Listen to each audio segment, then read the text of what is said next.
ओम श्री गुरुवे नमः। अज्ञानमोहान्धतमोपहाभ्यां विवेकवैराग्यनिधिप्रदाभ्यां विश्वेशतत्त्वं प्रतिबोधिकाभ्यां नमो नमः श्रीगुरुपादुकाभ्याम्। ओम शांति शांति शांति। प्रणाम भवन। श्वेता श्वेत्रोपनिषद स्वामी श्री अखंडानंद सरस्वती जी महाराज का दिव्य ग्रंथ, जिसमें भगवान हमारा जो है प्रवचन 27वां अध्याय दूसरे का मंत्र नंबर 8वां की व्याख्या स्वामी जी दे रहे हैं। पेज नंबर 349 से आगे 351 से आगे लेते हुए। तो कल वाले सत्संग में बहुत सुंदर स्वामी जी ने आया था बात कि भाई अपनी वृत्तियों को जो है इनको हृदय की ओर ले जाना है, यानी कि इनको पेट में ले जाना है।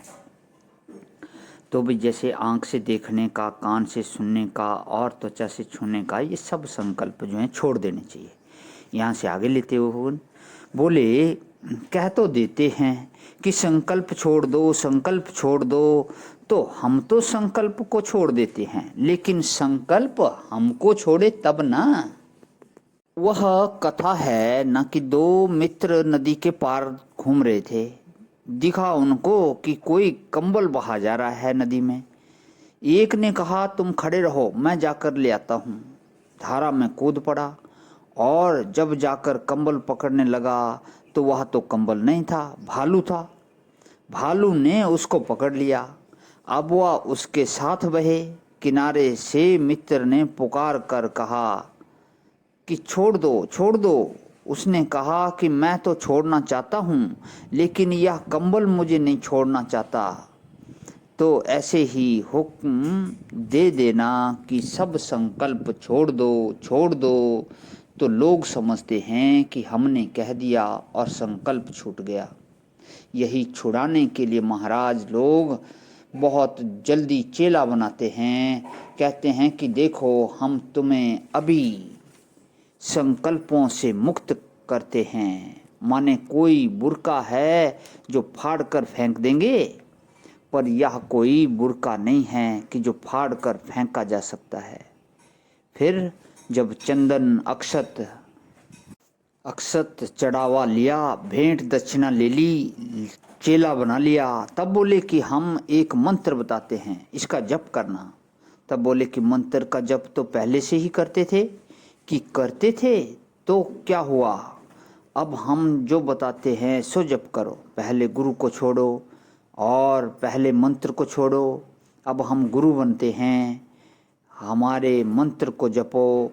फिर बोले कि महाराज एक ही महीना तो हो गया, एक महीना तो हो गया जप करते, कि 12 वर्ष इसका अभ्यास करो, तब तुम्हारा ध्यान लगेगा। कि बात तो वहीं की वहीं रही। इष्ट छोड़ने का अपराध और लगा, गुरु छोड़ने का अपराध और लगा, मंत्र छोड़ने का अपराध और लगा, और रहे कहाँ, जहाँ के तहाँ। या संकल्प छोड़ना कोई खिलवाड़ नहीं है। इसको कैसे पार करना कि मन से इंद्रियों को हृदय देश में ले चलो। कैसे, देखो सांस आती है और जाती है। सांस लेते हो ना, और फिर भीतर से बाहर निकालते हो, तो जहाँ सांस की सीमा है न वहाँ हृदय है, और उस हृदय में वामन भगवान रहते हैं। तो अपान वायु का क्षेत्र जहाँ से अलग होता है और प्राण वायु का क्षेत्र जहाँ से अलग होता है, वहाँ नन्हे से वामन भगवान बैठे हैं। तो सारी इंद्रियों की वृत्ति को वहाँ ले चलना है। यह 2 तरह से होता है, एक आलंबन सहित और एक निरालंब। आलंबन से जो होता है वहाँ तो वामन भगवान को बैठा लो, माने राम को, कृष्ण को, वामन को, शिव को, माने अपने इष्ट देव को। जो अंगुष्ठ मात्र पुरुषः है, आत्मा को, अपना आत्मा ही तो अंगुष्ठ मात्र है, उसको बैठा लो। और मन को उसमें सन्निविष्ट करते हुए सारी बाह्यावृत्तियों को छोड़ दो। वहीं शब्द है, वहीं रूप है, वहीं स्पर्श है, वहीं रस है, वहीं गंध है। अथवा वहाँ शब्द, स्पर्श, रूप, रस, गंध सब का अभाव है। प्रणाम भगवान, आज यहीं विराम। ओम शांति शांति शांति।